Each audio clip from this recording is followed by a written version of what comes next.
Bonjour à toutes et à tous, bienvenue à ce 216e briefing, alors qui va être un petit peu particulier aujourd'hui parce qu'il il va être consacré entièrement au sommet des BRICS à Kazan, donc, et avec donc deux parties. La première partie, ça va être Igor qui va en parler en long, en large et en travers, aller jusqu'au tréfonds de toutes les questions que nous nous posons sur ce sommet. Pas de travers, bien entendu. Et ensuite, ben, nous pourrons répondre à vos nombreuses questions, dont certaines ont déjà commencé à arriver. Donc, on sent que le sujet est d'importance. Donc, Igor, nous t'écoutons. Que s'est-il passé à Kazan? Que se passe-t-il à Kazan? Oui, bonjour Président, bonjour à tous. Effectivement, au moment où nous tenons ce briefing, le sommet des BRICS à Kazan n'est pas terminé, hein. Il doit s'achever ce soir, notamment avec un entretien très attendu entre Vladimir Poutine et le secrétaire général de l'ONU, Monsieur Gutiérrez, qui doit avoir lieu dans la soirée. Mais il s'est déjà passé beaucoup de choses, et donc c'est de ce dont il s'est passé que je vais vous parler et que je vais essayer de vous restituer les principaux éléments. Alors tout d'abord, pourquoi Kazan? Après tout, la Russie a coutume de tenir des grands rendez-vous internationaux, non seulement à Moscou, mais aussi dans des grandes villes de région. Saint-Pétersbourg, évidemment, Vladivostok pour le Forum économique oriental, Sochi, dont on parle ici régulièrement. On se souvient du grand rendez-vous Russie-Afrique à Sochi en 2019. Mais Kazan aussi fait partie de ces capitales de régions russes qui accueillent occasionnellement des événements de haut niveau, à niveau international. Alors Kazan, peut-être certains d'entre vous se souviennent des Olympiades, des Universiades, excusez-moi, de 2013 par exemple, hein, et surtout, base annuelle désormais, du Forum économique Russie-Monde islamique, qui se tient au mois de mai en général. La 15e édition s'est tenue au mois de mai dernier, donc un rendez-vous qui s'est, je dirais, institutionnalisé et qui permet d'ouvrir ces capitales régionales russes à des grands rendez-vous internationaux. Donc c'est un premier élément. Deuxième élément, c'est plus spécifiquement, j'allais dire, au Tatarstan et à Kazan, c'est que le Tatarstan fait partie de ces quelques sujets de la fédération qui sont parfois mandatés par le Kremlin pour réaliser ce qu'on appelle des missions de diplomatie complémentaires, et alors, dans des cadres fixés évidemment par Moscou, hein, par le centre. Et donc son dirigeant, M. Miniranov, a sillonné le Moyen-Orient ces dernières années, occasionnellement en s'y rendant pour de la diplomatie économique ou parfois en tant que simple messager du Kremlin pour porter un message à des responsables moyen-orientaux. Et puis, évidemment, Kazan, bon, bah, c'est le Tatarstan, une république, un sujet musulman de la Fédération de Russie, ce qui permet aussi à la Russie de montrer à ses hôtes eh bien, que la Russie, comme chacun sait, est un pays multiethnique, pluriconfessionnel, et évidemment, le vecteur religieux, et c'est le vecteur de l'islam, est important à l'égard des pays du Sud, puisqu'on va trouver des pays du Moyen-Orient, les Émirats arabes unis, des pays africains, et évidemment, c'est un élément qui compte dans la diplomatie. Alors, quels étaient les grands thèmes, j'allais dire, que la Russie a cherché à promouvoir au cours de son année passée à la tête, à la présidence tournante des BRICS, hein, après l'Afrique du Sud, et en attendant de passer le témoin au Brésil? Eh bien, il y avait principalement trois thèmes à retenir. Tout d'abord, il y a la Russie s'est servie de cette présidence des BRICS eh bien, pour faire caisse de résonance, évidemment, avec son récit anti-occidental, hein, qui est articulé autour de la souveraineté, autour comment dirais-je, d'un monde multipolaire post-occidental, autour de la centralité des civilisations, autour des valeurs dites traditionnelles. Ça aussi, ce sont des arguments qui portent hein, auprès des pays du Sud.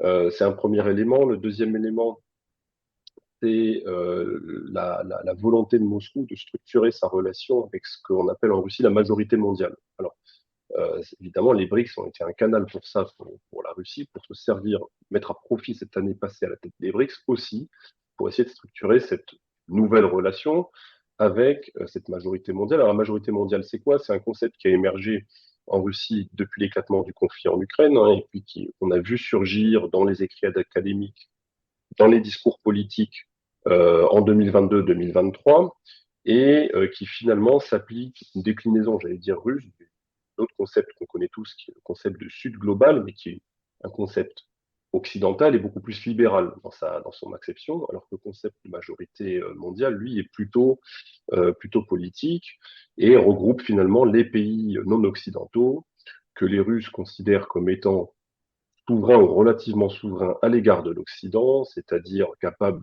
le cas échéant, de s'opposer à des pressions d'ordre politique ou économique et de tenir tête finalement à l'Occident.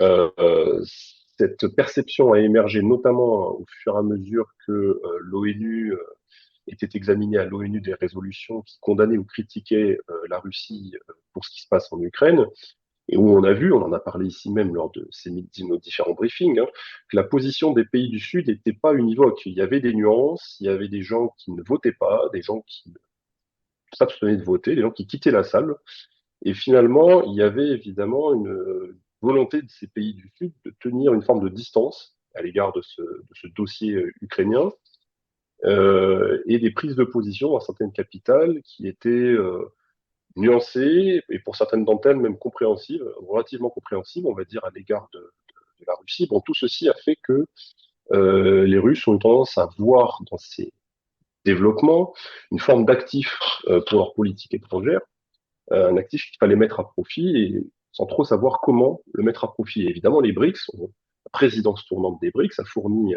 à Moscou la possibilité bien, de faire fructifier cet actif en essayant de structurer cette relation, en proposant un agenda, en instituant des grands rendez-vous. Alors là, on parle du sommet des BRICS, mais le mois prochain, vous aurez à Sochi le premier forum ministériel, enfin le premier sommet ministériel du forum Russie-Afrique, c'est-à-dire que vous allez avoir les ministères des Affaires étrangères des pays d'Afrique qui vont se rendre à Sochi à l'invitation donc de la Russie pour participer à ce premier format du forum Russie-Afrique. Et si l'on en croit M. Bogdanov, un envoyé spécial de Vladimir Poutine pour l'Afrique et le Moyen-Orient, apparemment tous les chefs de la diplomatie africaine ont répondu présent et devraient être physiquement donc présents à Sochi pour prendre part à ce forum-là. Donc on est dans cette logique de structuration, d'essayer d'institutionnaliser des rendez-vous, de régulariser, donner de la régularité à ces rendez-vous-là. Et donc cette présidence a aussi évidemment servi à cela. Il y a eu évidemment, alors en termes de communication et d'image renvoyée, même qui va au-delà de la communication, le fait que, en voyant ce défilé de chefs d'État, on parle quand même de plus d'une vingtaine de chefs d'État et de gouvernement, le président chinois, le président émirien, qui sera sorti d'une visite de 3 jours quand même en Russie, ce qui n'est pas rien, le président sud-africain, le premier ministre indien, il y a le président turc, le président égyptien, enfin il y en a plein d'autres, hein. Donc 24 chefs d'État et de gouvernement, une trentaine de pays représentés, y compris des pays qui souhaitent coopérer avec les BRICS sous une forme ou sous une autre, soit en devenant membre de plein droit, soit en étant peut-être sur un statut intermédiaire ou d'observateur qui n'existe pas encore en réalité pour les BRICS. Et la présence, je l'ai dit tout à l'heure, du secrétaire général des Nations Unies, M. Guterres, tout ceci évidemment tend à démontrer, s'il en est encore besoin, que la Russie n'est pas aussi isolée que on le prétend en Occident. Et c'est évidemment là aussi un succès pour les Russes d'être parvenus à réunir tout ce monde-là pour ce sommet à Kazan. Alors, l'autre élément, premier élément, deuxième élément, troisième élément, c'est évidemment l'agenda financier et économique. Il faut quand même rappeler que les BRICS, à l'origine, ont avant tout, et surtout, un agenda financier et économique. Hein. Depuis leur création, ils se sont historiquement très peu mêlés de politique, parce que c'est en général des sujets qui divisent plus que ne rassemblent. Et on a coutume de dire qu'il s'agit d'un attelage un petit peu hétéroclite de pays qui ont finalement des intérêts divergents politiquement, des intérêts économiques relativement compatibles. Et là, on s'aperçoit que finalement, avec ce sommet-là, qui est un vrai tournant à la fois pour la notoriété des BRICS que l'on a vu ces 2 derniers jours en regardant les images, et qui est le premier sommet post-élargissement, avec l'intégration des nouveaux membres au 1er janvier dernier, et on s'aperçoit que l'agenda lui aussi va s'étoffer. Il va s'étoffer, on parlait beaucoup d'économie et de finances, comme je l'ai dit, c'est la raison d'être en quelque sorte, l'agenda historiquement principal des BRICS, mais on parle de plus en plus de politique. Alors, sur l'aspect économique et financier, le but, j'allais dire, le but du jeu, c'est évidemment de parvenir à trouver, à édifier une architecture financière internationale alternative à celle de Bretton Woods et à celle du dollar. Et donc des circuits de financement internationaux et des circuits de paiement internationaux dont les clés sont détenues par les Occidentaux. Je dis bien alternatif parce que le but, c'est pas de remplacer, c'est d'être complémentaire, c'est d'offrir une autre, je dirais, possibilité à ceux qui le souhaitent, hein, d'utiliser cette nouvelle architecture qui n'existe pas encore, mais qui est en cours d'élaboration. Parce qu'évidemment, ce sont des processus très très longs, très techniques, et donc il y a eu plusieurs projets qui ont été mis sur la table. Alors, on connaît déjà la nouvelle banque de développement des BRICS, hein, ça c'est pas nouveau, qui était représentée d'ailleurs avec sa gouverneure, Madame Dilma Rousseff, qui s'est entretenue avec le président russe. Les BRICS, historiquement, contestent je dirais, la monopole occidental sur le FMI, sur la Banque mondiale, sur les grandes institutions donc de Bretton Woods, demandent leur réforme, en quelque sorte, hein. Donc, ils ont créé cette nouvelle banque de développement des BRICS il y a quelques années. L'idée étant qu'elle consente à des investissements au sein des économies des BRICS, mais pas seulement. Et d'ailleurs là, il y a un premier élément, je dirais, de contradiction, en tout cas à relever, c'est que cette nouvelle banque des BRICS, depuis l'éclatement du conflit en Ukraine et les sanctions qui ont été prises contre la Russie, eh bien s'abstient d'investir dans l'économie russe, hein, de peur de se faire probablement rattraper par la patrouille. C'est un premier élément. Et donc les Russes ont suggéré, pour éviter de s'exposer à des sanctions secondaires, d'imaginer des actifs numériques, hein, finalement de mettre au point des actifs numériques, la crypto-monnaie, qui pourraient être ensuite investis dans les économies en général, et on peut imaginer l'économie russe en particulier. Évidemment, ça aussi, c'est un processus assez long, mais qui permettrait de se soustraire à ce risque de sanctions secondaires dès lors qu'on utilise du dollar ou des monnaies, ou l'euro par exemple.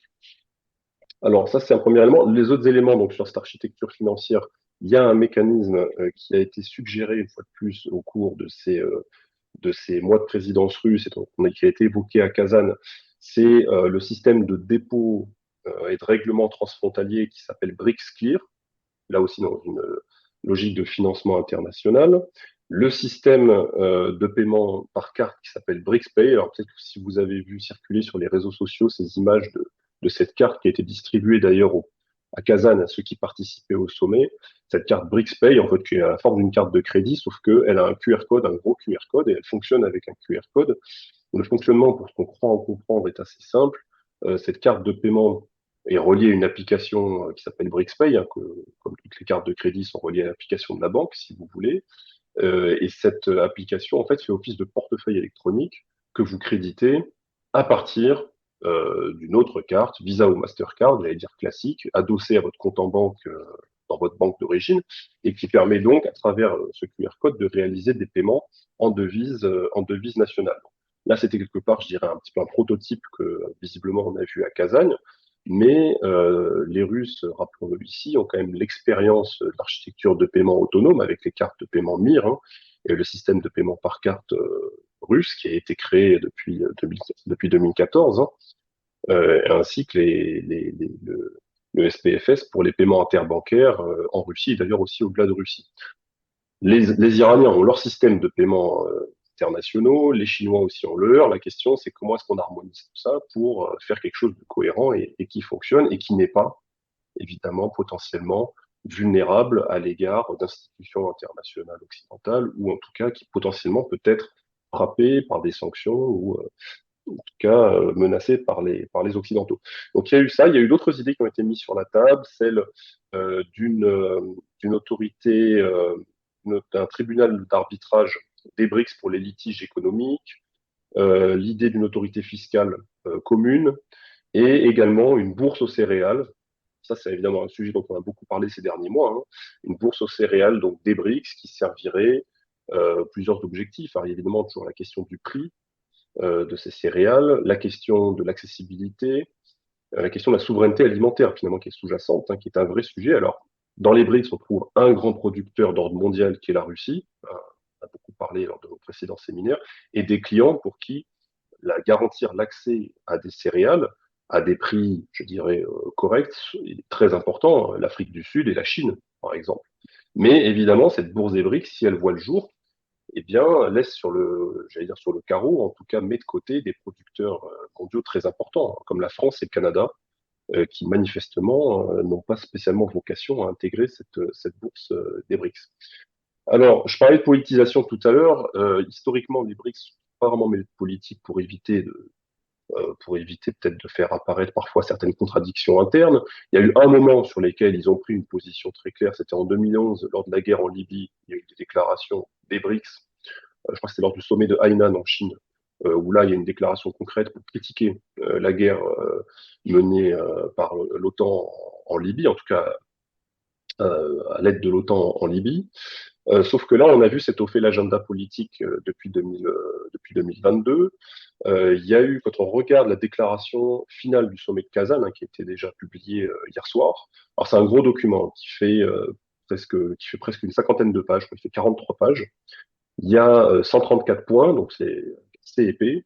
Il y a évidemment des références à des sujets brûlants de l'actualité internationale avec des prises de position. Alors évidemment, il y a des déclarations qui concernent ce qui se passe au Proche-Orient, avec une critique d'Israël, une critique d'Israël qui finalement reprend la position que l'on a déjà entendue depuis maintenant plus d'un an, hein, depuis le 7 octobre, en réalité de la part des BRICS, deux membres des BRICS, de la Chine, de la Russie, avec un des membres des BRICS qui est évidemment dans une situation assez inconfortable, c'est l'Inde, puisque l'Inde a de très bonnes relations avec Israël, et se retrouve un petit peu peut-être mise en porte-à-faux par rapport à cette prise de position. Donc, les BRICS appellent évidemment à cesser les hostilités.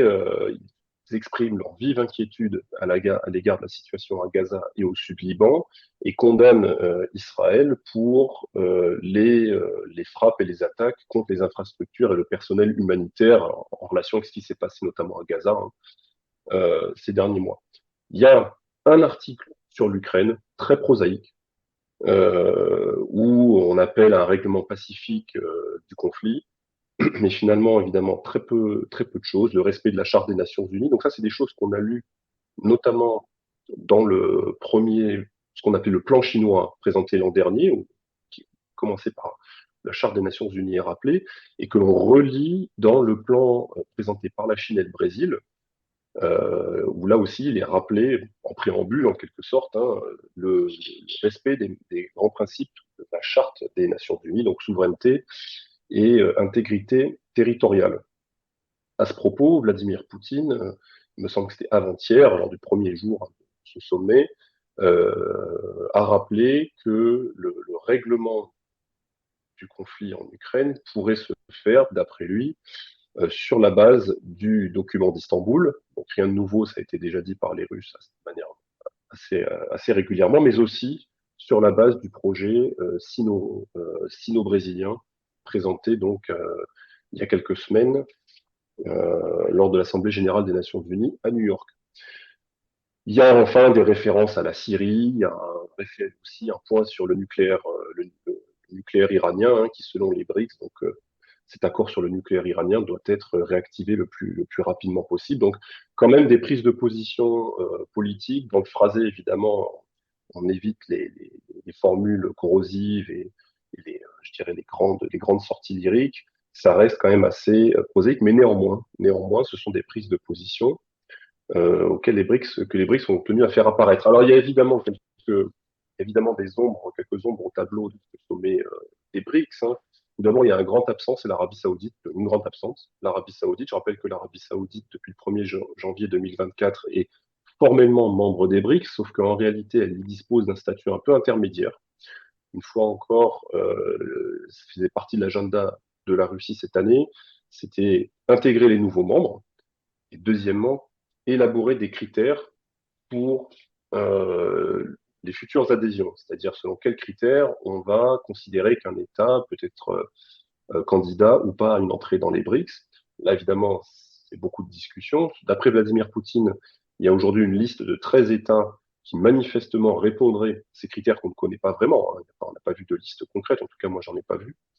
Mais il n'a pas nommé ces États, ce qui d'ailleurs peut-être traduit aussi le fait qu'il y a encore des discussions et qu'il n'y a pas forcément de consensus sur qui a vocation à rentrer dans les BRICS, et d'ailleurs selon quelle formule. Est-ce qu'il y a un statut intermédiaire comme celui de l'Arabie Saoudite qui va s'institutionnaliser, c'est-à-dire que d'autres pays ont vocation à passer par une espèce d'antichambre avant de devenir membre de plein droit? Qu'est-ce que ça recouvre ensuite en termes de fonctionnement au sein de ce club?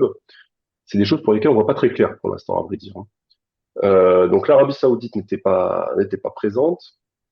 Cela s'explique probablement par le fait que les Saoudiens ne veulent pas totalement, comment dirais-je, se mettre dans une situation délicate à l'égard de leur allié américain, hein, en avançant trop dans l'intégration d'une structure qui est quand même assez marquée comme étant anti-occidentale ou en tout cas porteuse d'un projet qui est en compétition, qui est un petit peu qui risque d'antagoniser les Occidentaux.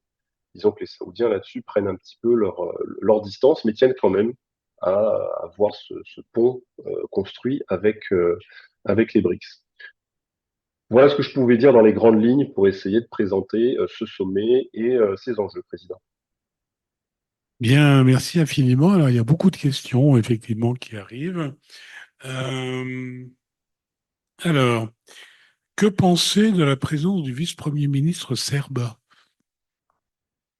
Alors, le Premier ministre serbe, M. Vulin, qui a un profil assez particulier, il est réputé pro-russe, il est sanctionné par les Américains de mémoire. Alors, qu'est-ce que ça veut dire? Est-ce que ça veut dire, comme cela a été dit parfois, y compris par ce monsieur d'ailleurs, que la Serbie envisageait les BRICS comme une alternative à l'Union européenne? Non, certainement pas. D'ailleurs, pourquoi M. Vulin est présent? Parce que M. Vučić, le président, lui, est absent. Donc, la Serbie, un peu comme l'Arabie Saoudite, évidemment dans une autre région et dans un autre registre, mais cherche à garder plusieurs fers au feu. Et il n'est pas question pour la Serbie, me semble-t-il, de renoncer à une perspective européenne, mais il n'est pas question non plus de se fermer à l'égard des BRICS, de la Russie, mais également de la Chine, hein, qui est très présente économiquement à Belgrade. Donc la présence de ce vice-premier ministre serbe témoigne de cela. Dans un registre plus bilatéral, le président serbe Vučić a annoncé sa présence lors du défilé militaire de 2025, qui marquera le 80e anniversaire de la victoire sur le nazisme. Et il y a eu un échange téléphonique entre les présidents serbes et russes il y a quelques jours à l'occasion du 80e anniversaire de la libération de Belgrade par l'armée soviétique. Donc voilà le compromis qui a été trouvé et qui reflète, me semble-t-il, assez bien le positionnement de la Serbie et le niveau des relations bilatérales avec la Russie. Alors, il y a une autre question, enfin, il y a plusieurs questions, mais qui vont un peu aller ensemble. C'est les BRICS peuvent-ils jouer un rôle dans le règlement politique en Ukraine? Et tu parlais justement euh, apparemment, Poutine reviendrait au plan enfin, l'accord d'Istanbul ou le plan chinois, mais et il fait mention du respect de l'intégrité territoriale. Est-ce que ça veut dire qu'il est prêt à rendre le territoire conquis, alors que jusqu'ici, toutes les semaines, vous nous répétez que c'est une ligne rouge absolue et que ça n'arrivera pas? Oui, je pense que de ce point de vue, rien n'a changé. Je crois qu'aucun analyste sérieux n'imagine que la Russie restitue 1 centimètre carré de ce que son armée a conquis ou est en train de conquérir, parce que c'est pas fini en réalité. Donc, est-ce que les BRICS cherchent à jouer un rôle? Oui, à l'évidence. À l'évidence, c'est un sujet d'intérêt pour les États membres. Alors, avec des palettes différentes, Igor en a parlé, il y a le plan Chine-Brésil. L'Inde et son Premier ministre essaient de jouer un rôle. Essaie de jouer un rôle. Il est allé à Moscou, il est allé à Kiev. Je crois qu'il devait se rendre en Allemagne juste après Kazan. Euh, euh, L'Afrique du Sud, en 2023, avait dirigé en quelque sorte la délégation de l'Union africaine qui s'était rendue en Russie juste avant le forum de Saint-Pétersbourg pour discuter notamment de sécurité alimentaire. Donc c'est un sujet qui, oui, qui est important pour les membres fondateurs, pour les nouveaux aussi sans doute, avec une palette de positions, alors pas totalement divergentes, mais chacun a son calendrier, ses priorités, une spécificité dans ses relations avec la Russie.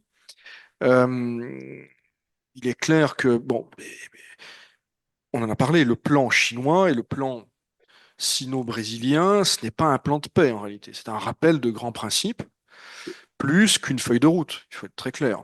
À la différence des accords d'Istanbul, qui eux étaient à la veille d'être signés et donc par définition étaient précis dans leur formulation. La grande question, enfin il y en a plusieurs, c'est est-ce que les parties prenantes, les belligérants, sont prêts à une participation des pays BRICS? Alors, pour l'heure, l'Ukraine, c'est le moins qu'on puisse dire, n'est pas très favorable au plan sino-brésilien. Elle l'a même vertement critiqué. En cela, bon, la Russie est plus prudente parce que, dans sa formulation en tout cas, elle salue les initiatives, mais on sent bien que le rappel, par exemple, du principe de l'intégrité territoriale, ça va à l'encontre de ce qu'elle est en train de faire. Et puis, il y a les Occidentaux, hein, les Occidentaux et les États-Unis au premier chef. Est-ce qu'ils sont prêts à accepter une présence, une participation d'États du Sud, d'États asiatiques, de la Chine, à la résolution d'un conflit sur le continent européen, ce qui serait très nouveau, alors, ce qui serait peut-être dans l'ordre des choses. En tout cas, cela signifie que euh, eh bien, d'autres puissances enfin, il y a un renversement de la perspective, si vous voulez. Historiquement, c'était les Européens et les Occidentaux au sens large qui s'intéressaient et se croyaient légitimes pour l'ensemble des conflits dans le monde. Eh bien aujourd'hui, il y a les États du Sud global, comme on dit, qui estiment avoir leur mot à dire sur un conflit en Europe. Donc tout ça est ouvert. Il s'agit peut-être aussi simplement pour les BRICS de signaler leur intérêt et de conforter une place le moment venu à la table des négociations lors d'un éventuel deuxième sommet. Et pour la Russie, cette présence est potentiellement plutôt favorable puisqu'elle pourrait rééquilibrer les choses, surtout si l'on compare par exemple avec ce qui s'est fait en Suisse au mois de juin. Ce serait plus un entre-soi occidental. Mais sur le fond, encore une fois, les positions n'ont pas vraiment varié et les choses vont se décider sur le terrain, militairement, et politiquement, tout le monde est suspendu, à tort ou à raison d'ailleurs, à l'élection américaine. C'est vrai, Merci. Gilles, j'aurais dû rajouter dans ce que j'ai dit qu'il rappelle le document d'Istanbul, mais il précise systématiquement qu'il doit tenir compte de la réalité sur le terrain. Euh, Ça, c'est vrai que c'est dit systématiquement, et c'est vrai, comme Arnaud l'a dit, ça peut sonner un petit peu, paraître contradictoire par rapport au rappel de la charte des Nations Unies, etc. Mais aujourd'hui, la base de discussion, c'est plus restriction de territoire, de quoi, etc. C'est de cessation des hostilités le long de la ligne de contact, mais on parle plus de retrait préalable de l'armée russe, de restitution de territoire, etc. Ça, ce n'est plus à l'ordre du jour. Oui, donc ça n'a pas beaucoup de sens en réalité. Des auditeurs s'interrogent sur la solidité de ces BRICS, et notamment avec l'Inde qui semble bloquer l'entrée de la Turquie. Donc il y a visiblement des dissensions internes assez fortes. Est-ce que c'est une grosse faiblesse ou est-ce que c'est des choses qui ont, par nature, peuvent s'arranger? Alors, effectivement, l'accent mis sur le caractère hétéroclite des BRICS, c'est ce qu'on entend actuellement sur les plateaux de télévision occidentale et notamment en France. Alors c'est parfois un peu contradictoire d'ailleurs, et chez les mêmes personnes, avec un autre propos qui se désole de la fin de l'ordre occidental. Donc d'un côté, il y a une forme de déni, et puis de l'autre côté, les gens, je pense, comprennent effectivement que il y a quelque chose de nouveau qui s'esquisse et qui s'affirme. Est-ce que alors l'hétérogénéité elle est indéniable, hein, mais tout dépend de ce qu'on veut faire. Et ce que veulent faire les BRICS, ce n'est pas une Union européenne ou une alliance atlantique. C'est un club assez informel pour l'instant, même s'il cherche à se structurer. Et vu l'ampleur géographique de la chose, effectivement, les contradictions sont inévitables. Mais parmi les bonnes surprises inattendues pour le Kremlin, il y a quand même un signal de réchauffement entre l'Inde et la Chine sur les questions territoriales dans l'Himalaya. Je rappelle que ces divergences entre les deux géants asiatiques fondateurs des BRICS étaient souvent mis en avant justement par les détracteurs du groupe pour pointer ses limites. Et bien voilà, les choses avancent, y compris sur des sujets que l'on croyait inextricables, ou en tout cas qui étaient encalminés depuis des décennies. Et ça se produit à l'occasion du sommet de Kazan. Donc ça, c'est quand même quelque chose de majeur.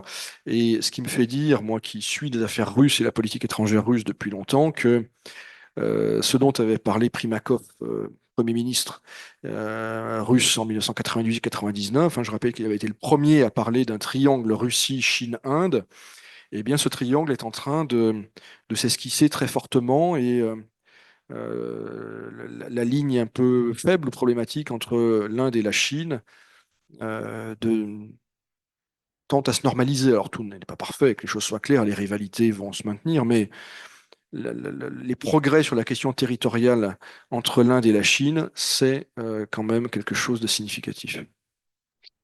Faut Merci. peut-être rappeler, juste pour compléter, hein, le mode de fonctionnement des BRICS. Comme l'a dit Arnaud, le but du jeu, c'est pas de dupliquer les institutions européennes ou autres. Ça, c'est très clair, et surtout que dans leur mode de fonctionnement, euh, ça ne se retrouve pas. Le mode de fonctionnement des BRICS, c'est un des principes cardinaux, me semble-t-il, c'est le respect de la souveraineté des États, hein, c'est l'égalité souveraine des États au sein de ce club. Premier élément, et sur le mode de fonctionnement, c'est un fonctionnement qui est avant tout transactionnel. Euh, donc souveraineté et fonctionnement transactionnel, c'est des choses que les Russes connaissent bien. On l'a vu en Syrie, enfin, notamment quand ils s'arrangeaient avec les Turcs localement pour faire des choses. Donc là, l'Inde, je, elle tient quand même à ce qu'on appelle le multi-alignement, c'est-à-dire entretenir des bonnes relations avec les Russes, avec les Américains, avec les Européens, et ne pas être dans une logique de bloc euh, classique, je dirais, à somme nulle. Alors, sur la Turquie, je suis assez surpris parce que je doute en fait que les Turcs veuillent, comment dirais-je, vraiment rentrer dans les BRICS et qu'en tout cas, ça se fasse au détriment de leur ancrage quand même dans le bloc euro-atlantique et au détriment de leur long, comment dirais-je, parcours pour tenter de rentrer dans l'Union européenne. Mais l'Inde, oui, veille un petit peu au grain et à mon avis va faire partie des pays qui vont filtrer les candidatures qui, à son goût, peuvent être trop marquées comme étant anti-occidentales pour éviter justement que cette coloration n'imprègne finalement toute la structure. À mon avis, ils vont jouer un petit peu ce rôle-là. Alors justement, ça va être l'occasion de finir sur cette question pour, enfin, de finir aussi le briefing là-dessus, sur cette question. La Russie a avancé l'idée de créer un système de sécurité égal et indivisible en Eurasie, a déclaré Poutine. De quoi peut-il s'agir plus précisément? C'est vraiment une question pour Igor qui va disserter sur l'opposition traditionnelle entre l'indivisibilité de la sécurité et le choix libre des alliances. Non, mais là, c'est une troisième partie de l'agenda des BRICS qui, en lui, est vraiment. Je parlais tout à l'heure, l'agenda principal qui était économique et financier. Il y a un agenda politique qui est un peu qui monte en puissance, mais qui reste secondaire. Puis il y a un autre agenda qui, lui, pour l'instant, reste très très sous le radar, c'est l'agenda sécuritaire, parce que c'est pas la vocation des BRICS à l'origine. Il y a d'autres structures régionales eurasiennes qui s'en chargent, l'OTSC par exemple, le traité de sécurité collective, d'une certaine manière l'Organisation de coopération de Shanghai qui prétend aussi à s'occuper de certaines menaces sécuritaires. Donc, quand on regarde la feuille de route que la Russie a mise en avant cette année dans le cadre de sa présidence des BRICS, il y a quand même quelques volets sécuritaires, lutte contre les narcotrafics, lutte contre la corruption, évidemment la lutte contre le terrorisme. Bon, on voit des choses comme ça. Par contre, l'architecture sécuritaire, là, on passe quand même très largement dans une autre catégorie. Et évidemment, il y a des questions tout de suite qui arrivent. Est-ce que ça recouvre, par exemple, la question, comment dirais-je, il y a des puissances nucléaires, je veux dire, qui sont connues. Enfin, l'Inde, il y a la Chine, la Russie, une grande puissance eurasienne dotée. Il y a ensuite des sujets nucléaires qui peuvent devenir problématiques, ce qui se passe dans la péninsule coréenne, par exemple, avec la Corée du Nord. Et puis, il y a ensuite ce que ça recouvre. Est-ce que ça veut dire qu'on met des plafonds sur des armements, des choses comme ça? À mon avis, c'est un projet qui est mis sur la table pour tester les réactions, tester les parties. Euh, bon, traditionnellement, l'architecture de sécurité, ça se discutait entre les Américains et les Russes pendant des années. Puis les Européens ont ensuite été mis quand même dans la confidence avec le ex-feu le traité sur les forces conventionnelles en Europe, qui n'est plus.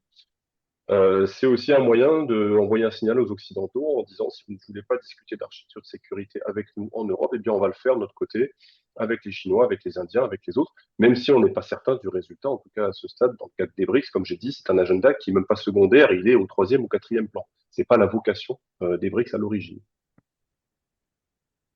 Merci infiniment à tous les deux, et particulièrement à Igor aujourd'hui qui a tenu un peu le premier rôle avec son analyse brillante des briques. Alors, il y a encore au moins une journée, c'est ça, Ça, du sommet, donc on en ça se termine reparlera. ce soir. Ouais, ça se Ah, ça termine se ce termine ce soir. soir. Donc, ben, vous aurez l'occasion jeudi prochain de revenir sur la fin de ce sommet et en tirer quelques conclusions. Puis on reprendra aussi des questions plus habituelles sur l'économie, la politique locale et toutes les questions qui tournent autour. Voilà, comme toujours, la CCI France-Russie se tient à vos côtés. Tenez bon.